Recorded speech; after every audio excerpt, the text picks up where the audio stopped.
Teacher, why are you late Arun? എന്താണ് നീ താമസിച്ചത് Arun? Arun, because of a sign down the road. റോഡിലൊരു സൈൻ കണ്ടു, അതുകൊണ്ടാണ് ഞാൻ താമസിച്ചത്. What does a sign have to do with your being late? നീ താമസിക്കാൻ മാത്രം എന്ത് സൈനാണ് ഉണ്ടായിരുന്നത്? The sign said school ahead, go slow. ആ സൈനിൽ പറയുന്നത് ഇങ്ങനെയാണ്: അവിടെ സ്കൂളാണ്, പതിയെ പോവുക.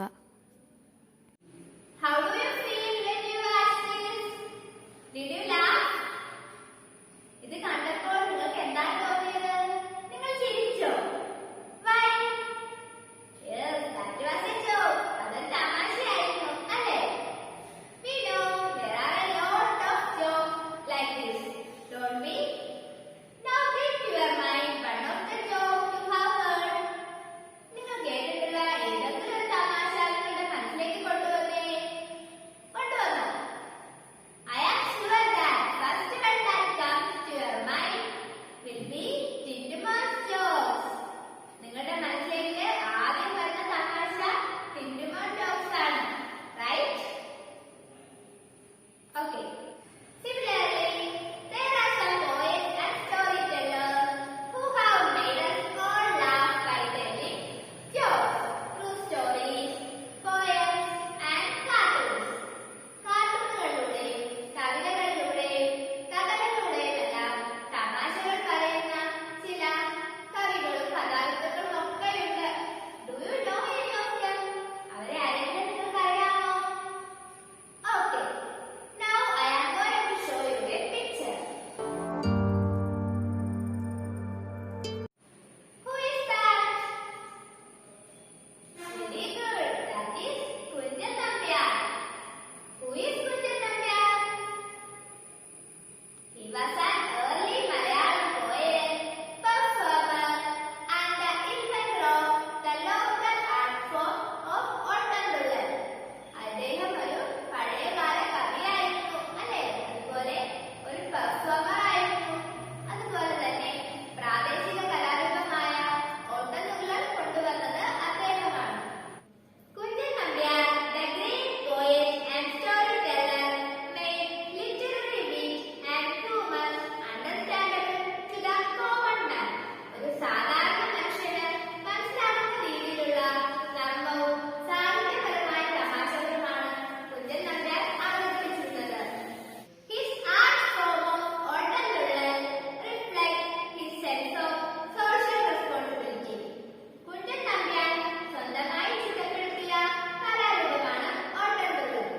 നമ്മൾ പ്രതികരിക്കാൻ ഭയക്കുന്ന പല കാര്യങ്ങളും നർമ്മത്തിലൂടെ അവതരിപ്പിക്കാൻ കുഞ്ചൻ നമ്പ്യാർക്ക് കഴിഞ്ഞിട്ടുണ്ട്. Then tell me, who is Kunjan Nambyar? Yes, storyteller, great poet, and the inventor of the local art form of Ottandullal. Now you please watch an anecdote from his life. Are you ready? Watch it. Kunjan Nambyar was very poor. He used to eat at an Uttupura maintained by the king. Those in charge of the Uttupura used to serve stale food. One day, the king and Nambyar were walking along the main road. They came across a cow passing loose dung. Nambyar went near the cow and inquired, "Are you also served food from the king's Uttupura?" The king heard this remark. He made enquiries and gave orders to dismiss the corrupt officials. Never more was stale food served at the king's Uttupura. Kunchan Nambiar ഒരു ദരിദ്രനായിരുന്നു. അദ്ദേഹം എന്നും രാജാവിൻ്റെ ഊട്ടുപുരയിൽ നിന്നുമാണ് ഭക്ഷണം കഴിച്ചിരുന്നത്. പക്ഷേ ഊട്ടുപുരയിലുള്ള മേലധികാരികൾ എന്നും കുഞ്ചൻ നമ്പ്യാർക്ക് പഴകിയ ഭക്ഷണമാണ് കൊടുത്തിരുന്നത്. ഒരു ദിവസം രാജാവും നമ്പ്യാരും കൂടി ഒരു റോഡരികിലൂടെ നടക്കുകയായിരുന്നു. അപ്പോൾ ഒരു പശുവിനെ കണ്ടു. പശു ചാണകമിടുന്നുണ്ടായിരുന്നു. ലൂസായിട്ടായിരുന്നു ചാണകമിട്ടുകൊണ്ടിരുന്നത്. നമ്പ്യാർ വേഗം പശുവിൻ്റെ അടുത്ത് ചെന്ന് ചോദിച്ചു, "നീയും രാജാവിൻ്റെ ഊട്ടുപുരയിൽ നിന്നാണോ ഭക്ഷണം കഴിക്കുന്നത്?" എന്ന്. അപ്പോൾ തന്നെ രാജാവിന് എന്തൊക്കെയോ സംശയങ്ങൾ തോന്നി. രാജാവ് അത് മനസ്സിൽ കുറിച്ചു വെച്ചു. രാജാവ് ഉടൻ തന്നെ അന്വേഷണങ്ങൾ നടത്തി അഴിമതി കാണിക്കുന്നവരെ ഡിസ്മിസ് ചെയ്തു. അതായത് അഴിമതി കാണിച്ചവരെ അവിടെ നിന്നും പറഞ്ഞു വിട്ടു. അതിനുശേഷം രാജാവിൻ്റെ ഊട്ടുപുരയിൽ ആരും തന്നെ ചീത്ത ഭക്ഷണം വിളമ്പിയിട്ടില്ല. What do you learn from this? Yes, our famous poet Kunjan Nambiar used his innate sense of humor to solve a crisis. നമ്മുടെ കുഞ്ചൻ നമ്പ്യാർ ഒരു പ്രശ്നം പരിഹരിക്കുന്നതിൽ പോലും അദ്ദേഹത്തിന്റെ തമാശ ഉൾപ്പെടുത്തിയിരുന്നു എന്നാണ് ഇതിൽ നിന്ന് നമുക്ക് മനസ്സിലാക്കാൻ പറ്റുന്നത്, അല്ലേ? Then tell me, what is humor? എന്താണ് humor? ഒറ്റ വാക്കിൽ പറഞ്ഞാൽ തമാശ എന്നാണ് അർത്ഥം, അല്ലേ? Humor ഒരു definition ഉണ്ട്. എന്താണത്? Humor is a quality of something that makes you laugh. നമ്മളെ ചിരിപ്പിക്കുന്നത് എന്താണോ അതാണ് തമാശ, അല്ലേ? കൂടുതലായിട്ട് നിങ്ങൾ പറയണ്ടേ humor എന്താണെന്ന്? Please watch it. Humor can be simply defined as a quality in something that makes it funny. Humor leads to laughter. When laughter is shared, it brings people together and increases happiness and intimacy among them. It is interesting to note that people of all ages and cultures can respond to humor instantly. Most people are able to laugh or smile at something funny and are therefore considered to have a sense of humor. Humour എന്ന് പറയുന്നത് തമാശയുണ്ടാക്കുന്നത് എന്താണോ അത് ഒരു ഹ്യൂമറാണ്. Humour എല്ലാവരെയും ചിരിപ്പിക്കുന്നുണ്ട്. ചിരി നമ്മൾ പങ്കുവയ്ക്കുമ്പോൾ, എല്ലാവരുമായി പങ്കുവയ്ക്കുമ്പോൾ അത് ഒരു സന്തോഷകരമായ ഒന്നാണ്, അല്ലേ? അതുപോലെ തന്നെ ഏത് ഏജ് ആയാലും ഹ്യൂമർ എന്ന് പറയുന്നത് വളരെ ഇൻട്രസ്റ്റിംഗ് ആണ്. ഏത് ഏജിലുള്ള ആൾക്കാരായാലും തമാശ കേൾക്കുകയും ആസ്വദിക്കുകയും ചെയ്യുന്നത് ഒരുപോലെ തന്നെയായിരിക്കും, അല്ലേ? Humor and laughter, it is said, strengthen one's immune system, enhance one's energy and protect one from the damaging effects of stress. In fact, humor is a priceless medicine. This medicine is free, quite easy to use and available everywhere. ഒരാളുടെ പ്രതിരോധ ശേഷിയെ ശക്തിപ്പെടുത്തുവാനും അതുപോലെ energy കൂട്ടുവാനും എല്ലാം നമ്മുടെ ഹ്യൂമറിന് സാധിക്കുന്നുണ്ട്. Humour ഒരു വിലയില്ലാത്ത ഒരു medicine കൂടിയാണ് humour. അത് ഫ്രീ ആണ്, ഈസി ടു യൂസ് ആണ്, അതുപോലെ എവിടെ വേണേലും കിട്ടുന്ന ഒന്നാണ് ഹ്യൂമർ. ഒന്ന് മാത്രം ഓർക്കുക, നമ്മൾ പറയുന്ന ഒരു തമാശ അത് മറ്റൊരാൾക്ക് വേദനയുണ്ടാക്കാൻ പാടില്ല. Humor is present in the daily activities of our lives, even in very serious situations. There can be instances of humor. തമാശ നമ്മുടെ ജീവിതത്തിൽ പലപ്പോഴും ഉണ്ടാകാറുണ്ട്, അല്ലേ? അത് ചിലപ്പോൾ ഒരു സീരിയസ് ആയിട്ടുള്ള സാഹചര്യത്തിൽ പോലും ആവാം. Today we are going to study one of the example of humor in our lives. The example is in the form of a story. Are you ready to enjoy? The name of the story is My Financial Career. It is written by the writer Stephen Nico. നമ്മുടെ കഥയുടെ പേരെന്താണ്? My Financial Career. ആരാണ് ആ കഥ എഴുതിയത്? Stephen നിക്കോ. അദ്ദേഹത്തിന്റെ സ്വന്തം കഥ കൂടിയാണിത്. He is an English-born Canadian teacher, writer, and humorist. He is known for his light humor and criticism of people's follies. അദ്ദേഹം ഒരു ടീച്ചറാണ്, റൈറ്ററാണ്, അതുപോലെ തന്നെ ഒരു ഹ്യൂമറിസ്റ്റുമാണ്. ആൾക്കാരെ കുറിച്ചുള്ള തമാശകൾക്കാണ് അദ്ദേഹം കൂടുതൽ പ്രാധാന്യം നൽകിയിരുന്നത്. Sunshine sketches of a little town, Arcadian adventures with the evil rich എന്നിവ അദ്ദേഹത്തിന്റെ പ്രധാനപ്പെട്ട വർക്കുകളായിരുന്നു. Then, are you ready to enjoy the story? Are you ready? Let's start. Financial career. When I go into a bank, I get nervous. The clerks make me nervous. The little windows at the counters make me nervous. The sight of the money makes me nervous. Everything makes me nervous. Nevertheless, I had to go to the bank. There was a fair increase in my salary. I wanted to deposit the money with the bank. I felt that the bank was a only place for it. I walked in with dragging feet and looked shyly round at the clerks. I had an idea that a person about to open an account must consult the manager. I went up to a counter marked accountant. The accountant was a tall, cool fellow. The very sight of him made me nervous. My voice was deep and hollow. Can I see the manager? I said, and added solemnly, alone. I don't know why I said alone. Certainly, said the accountant. The manager was a grave, calm man. നിങ്ങൾക്ക് മനസ്സിലായോ ഈ ഭാഗം? ഞാൻ പറഞ്ഞത് നമ്മുടെ Stephen ലീക്കോ, അതായത് നമ്മുടെ author, ബാങ്കിൽ പോയപ്പോൾ ഒരു ദിവസം ബാങ്കിൽ പോയപ്പോൾ ഉണ്ടായ ഒരു സാഹചര്യമാണ് നമ്മളോട് ഇവിടെ വിവരിക്കുന്നത്. അദ്ദേഹത്തിന് ബാങ്കിൽ പോകാൻ വളരെയധികം പേടിയായിരുന്നു. ബാങ്ക് എന്ന സ്ഥലം തന്നെ അദ്ദേഹത്തിന് പേടിയായിരുന്നു. അവിടെയുള്ള ക്ലർക്കുമാരെ പേടിയായിരുന്നു. അതുപോലെ നമ്മള് പൈസ വാങ്ങുകയും കൊടുക്കുകയൊക്കെ ചെയ്യുന്ന ജനാലകളിൽ ആ ജനാലകളെ പേടിയായിരുന്നു. അവിടുത്തെ എല്ലാം തന്നെ അദ്ദേഹത്തിന് വളരെയധികം പേടിയായിരുന്നു. അങ്ങനെ ഒരു വിധത്തിൽ വിറങ്ങലിച്ച് അദ്ദേഹം ബാങ്കിലെത്തി. എന്തിനാണ് അദ്ദേഹം ബാങ്കിലേക്ക് പോയതെന്നറിയട്ടെ? അദ്ദേഹത്തിന്റെ ശമ്പളത്തിന് ഒരു വർധനവുണ്ടായി. അങ്ങനെ ശമ്പളം വർദ്ധിച്ചപ്പോൾ അത് ഡെപ്പോസിറ്റ് ചെയ്യുവാനായിട്ടുള്ള ഏറ്റവും നല്ല സ്ഥലം ബാങ്കാണെന്ന് അദ്ദേഹത്തിന് തോന്നി. അങ്ങനെ അദ്ദേഹം ആ പൈസ ഡെപ്പോസിറ്റ് ചെയ്യുവാൻ വേണ്ടിയാണ് ബാങ്കിലേക്ക് പോയത്. ബാങ്കിലേക്ക് പോകാൻ വളരെ പേടിയുള്ള മനുഷ്യനായിരുന്നു അദ്ദേഹം. എന്നിരുന്നാൽ പോലും അദ്ദേഹത്തിന് ആ ഒരു ആവശ്യത്തിന് വേണ്ടി ബാങ്കിലേക്ക് പോകേണ്ടി വന്നു. അങ്ങനെ നമ്മുടെ സ്റ്റീഫൻ ലീക്കോ ബാങ്കിൽ ചെന്ന് അവിടെയുള്ള ക്ലർക്കുമാരെയെല്ലാം വളരെ നാണത്തോടെ നോക്കിയിരുന്നു. എന്നിട്ട് അദ്ദേഹം ഇങ്ങനെ ചിന്തിച്ചു, ഞാൻ എന്തിനാണ് ഇവിടെ വന്നത്? എനിക്ക് ഒരു അക്കൗണ്ട് ഓപ്പൺ ചെയ്യണം. അപ്പോൾ അതിനായി ഞാൻ മാനേജറെ അല്ലേ ആദ്യം കാണുന്നത്? അങ്ങനെ ചിന്തിച്ചുകൊണ്ട് അദ്ദേഹം അക്കൗണ്ടന്റ് എന്ന് എഴുതിയിരിക്കുന്ന സ്ഥലത്തേക്ക് പോയി. അവിടെ അദ്ദേഹം അക്കൗണ്ടന്റിനെ കണ്ടുമുട്ടി. അക്കൗണ്ടന്റിന്റെ മുന്നിൽ ചെന്നപ്പോൾ അദ്ദേഹത്തിന് ആകെ പേടിയായി. സൗണ്ട് പോലും ഉണ്ടായിരുന്നു അദ്ദേഹത്തിന്. അദ്ദേഹത്തിന്റെ ശബ്ദം പോലും പതറിയിരുന്നു. അങ്ങനെ പതിഞ്ഞ സ്വരത്തിൽ അദ്ദേഹം അക്കൗണ്ടന്റിനോട് ചോദിച്ചു, എനിക്ക് മാനേജറിനെ കാണാൻ കഴിയുമോ? അക്കൗണ്ടന്റ് വളരെ ടോളും പാവമായിട്ടുള്ള ഒരാളായിരുന്നു. ഇത്തിരി പൊക്കമുള്ളതും അതുപോലെ വളരെ ഫ്രീ ആയിട്ടുള്ള വളരെ ശാന്തനായിട്ടുള്ള ഒരാളായിരുന്നു അക്കൗണ്ടന്റ്. അങ്ങനെ ചോദിച്ചപ്പോൾ അക്കൗണ്ടന്റ് എന്താണ് പറഞ്ഞത്? കാണാം, തീർച്ചയായും മാനേജറെ കാണാമെന്ന് പറഞ്ഞു.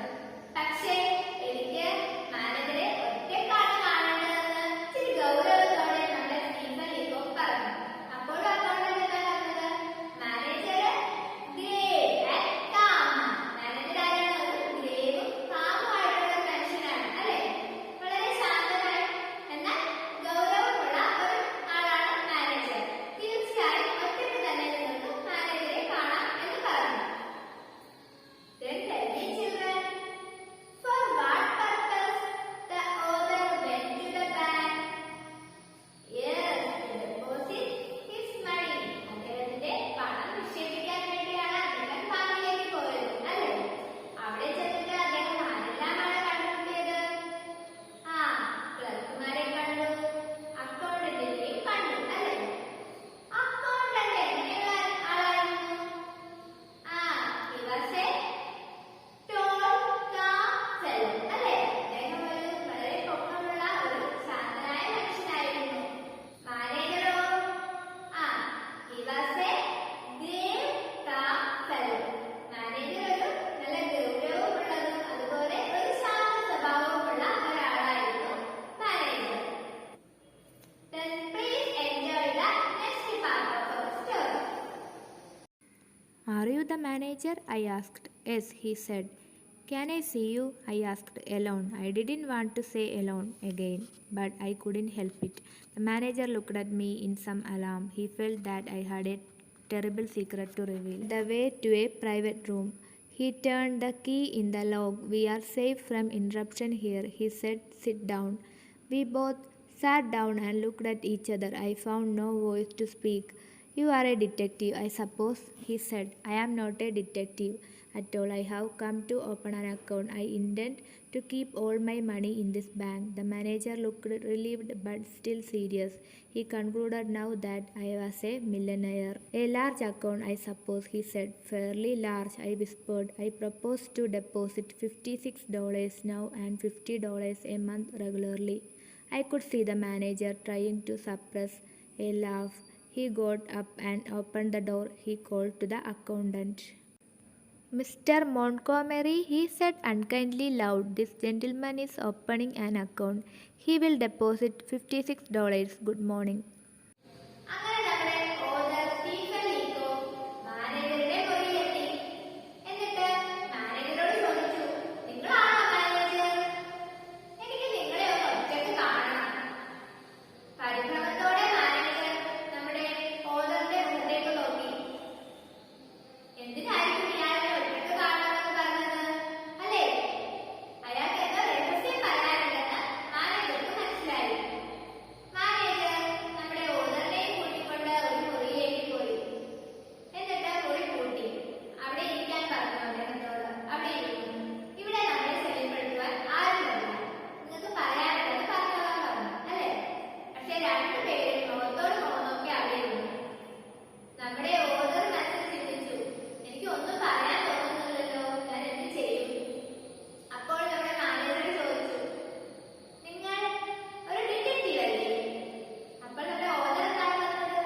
The manager showed me the way to the accountant. I went up to the accountant's counter and pushed the money at him. He took the money and gave it to another clerk. He made me write the sum on a piece of paper and sign my name in a book. I no longer knew what I was doing. The bank was going round and round before my eyes. Is it deposited? I asked nervously. It is, said the accountant. Then I want to draw a check. I want to get back some money. My idea was to draw out $6 of it for present use. Someone gave me a checkbook through a little window. I wrote something on the check and thrust it in at the clerk. He looked at it. What, are you drawing it all out again? He asked in surprise. Then I realized that I had written 56 instead of 6. The entire money I deposited. I felt that I was doing something unreasonable. All the clerks had stopped writing to look at me. Yes, the whole thing. You withdraw all your money from the bank? Yes, every cent of it. I had no explanation for my foolish behavior. Since I had nothing to do, I acted like a man with a fearfully quick temper. The clerk gave the money to me and I rushed out. As the big door swung behind me, I could hear the echo of a roar of laughter that went up to the ceiling of the bank. Since then, I bank no more. I keep my money in cash in my trousers pocket and my savings in silver dollars in a sock. എന്താണ് അവസാന ഭാഗത്തിൽ പറയുന്നത്? നമ്മുടെ Stephen ലീക്കോക്ക് അങ്ങനെ അക്കൗണ്ടന്റിന്റെ cash കൗണ്ടറിൽ എത്തുകയാണ്. അവിടെ ഇരുന്നിട്ട് പൈസ എടുത്ത് അക്കൗണ്ടന്റിന്റെ കയ്യിലേക്ക് കൊടുത്തു. എന്തോ മാജിക് കാണിക്കുന്ന പോലെ പെട്ടെന്ന് പൈസ എടുത്ത് അക്കൗണ്ടന്റിന്റെ കയ്യിലേക്ക് കൊടുത്തു. എന്നിട്ട് അങ്ങനെ പൈസ കൊടുക്കുന്ന നേരത്ത് നമ്മുടെ ഓർഡറിന്റെ മുഖം ആകെ വിളറി വെളുത്തു. എന്തോ വേദനാജനകമായ കാര്യം ചെയ്യുന്നത് പോലെയാണ് അദ്ദേഹത്തിന് തോന്നിയത്. പൈസ കൊടുത്തിട്ട് അദ്ദേഹം പറഞ്ഞു, ഡെപ്പോസിറ്റ് ചെയ്തോളൂ എന്ന് പറഞ്ഞു.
ഒന്നാമത്തെ ആക്ടിവിറ്റിക്ക് മുമ്പായി നിങ്ങൾക്ക് ഒരു ബാങ്കിൽ ചെന്നാൽ അക്കൗണ്ട് ഓപ്പൺ ചെയ്യേണ്ടത് എങ്ങനെയെന്ന് അറിയേണ്ടതുണ്ട്. അതിനായി നമ്മൾ ആദ്യം ഒരു ആപ്ലിക്കേഷൻ ഫോം ഫില്ല് ചെയ്യുകയാണ് വേണ്ടത്. അതിൻ്റെ ഒരു മോഡൽ ഇവിടെ കൊടുത്തിട്ടുണ്ട്. ആദ്യം ഫോട്ടോ എന്ന് കൊടുത്തിട്ടുണ്ട്. ഫോട്ടോ എന്ന് എഴുതിയിരിക്കുന്ന അവിടെ നിങ്ങളുടെ ഫോട്ടോ ഒട്ടിക്കണം. രണ്ടാമതായി ഫസ്റ്റ് നെയിം, നിങ്ങളുടെ പേര്, ഒരു ഉദാഹരണം കൊടുത്തിട്ടുണ്ട്, Malu. Middle name, last name. Middle name എന്നാൽ ഇപ്പം മാളു വി വിജയൻ എന്നാണെങ്കിൽ ആ വി അവിടെ മിഡിൽ നെയിമായിട്ട് വരും. ഇപ്പം മാളു വിജയൻ എന്നാണ് ഇവിടെ പേര്. അപ്പം ലാസ്റ്റ് നെയിം വിജയൻ എന്നും ഫസ്റ്റ് നെയിം മാളു എന്നും കൊടുത്തിട്ടുണ്ട്. ഇനി നെയിം ഓഫ് ദ പാരൻറ്റ് അല്ലെങ്കിൽ ഗാർഡിയൻ, നിങ്ങളുടെ അച്ഛൻ്റെ പേരെഴുതണം. If minor specify the name of the nominee, ഒരു നോമിനിയുടെ പേരെഴുതണം. അത് നിങ്ങളുടെ അമ്മയുടെയോ അച്ഛൻ്റെയോ പേരെഴുതാം. അഡ്രസ്സ് വിത്ത് ടെലിഫോൺ നമ്പർ, നിങ്ങളുടെ അഡ്രസ്സ് എഴുതണം. ടെലിഫോൺ നമ്പർ ഉണ്ടെങ്കിൽ അതിൻ്റെ നമ്പരും. പിന്നെ ഏജ്, നിങ്ങളുടെ വയസ്സ്, ഡേറ്റ് ഓഫ് ബർത്ത്, ജനനത്തീയതി എന്നിവ അവിടെ എഴുതണം. സെക്സ് എന്ന് കൊടുത്തിരിക്കുന്ന അവിടെ നിങ്ങൾ ആണാണോ പെണ്ണാണോ എന്നുള്ളത് ടിക്ക് ചെയ്യണം. എഫ് ആണെങ്കിൽ ഫീമെയിൽ, എം ആണെങ്കിൽ മെയിൽ. എഫ് പെണ്ണ്, എം ആണ്. മാരിറ്റൽ സ്റ്റാറ്റസ്, സിംഗിൾ കല്യാണം കഴിച്ചിട്ടില്ല, മാരീഡ് കല്യാണം കഴിച്ചു എന്നുള്ള അത് കല്യാണം കഴിച്ചതാണോ അല്ലയോ എന്നവിടെ ടിക്ക് ചെയ്യണം. ഇത്രയുമാണ് ഒരു ബാങ്കിൽ ചെന്ന് അക്കൗണ്ട് ഓപ്പൺ ചെയ്യുമ്പോഴത്തേക്കും ആപ്ലിക്കേഷൻ ഫോമിൽ ഫില്ല് ചെയ്യേണ്ട കാര്യങ്ങൾ. ഏറ്റവും താഴെയായി നിങ്ങളുടെ സിഗ്നേച്ചർ അല്ലെങ്കിൽ ഒപ്പും ഇടണം. ആക്ടിവിറ്റി 1 ഒരു ആപ്ലിക്കേഷൻ ഫോം ഫില്ല് ചെയ്യാനായിരുന്നു. നമ്മൾ കുറച്ച് മുമ്പ് കണ്ടായിരുന്നു ഒരു ബാങ്കിൽ അക്കൗണ്ട് തുടങ്ങുമ്പോൾ ആപ്ലിക്കേഷൻ ഫോം ഫില്ല് ചെയ്യേണ്ടത് എങ്ങനെയാണെന്ന്. അത് ഓർത്ത് വെച്ചുകൊണ്ട് ഈ ആക്ടിവിറ്റി 1 പറഞ്ഞിരിക്കുന്ന ആപ്ലിക്കേഷൻ ഫോം ഒന്ന് ഫില്ല് ചെയ്തേ. Activity 2 write the names of the pictures, താഴെ തന്നിരിക്കുന്ന ചിത്രങ്ങളുടെ പേരെഴുതാനാണ്. തന്നിരിക്കുന്ന ബോക്സിൽ ഉത്തരങ്ങളുണ്ട്. അത് നോക്കി ചിത്രങ്ങളുടെ അടിയിൽ അതിൻ്റെ പേരെഴുതുക.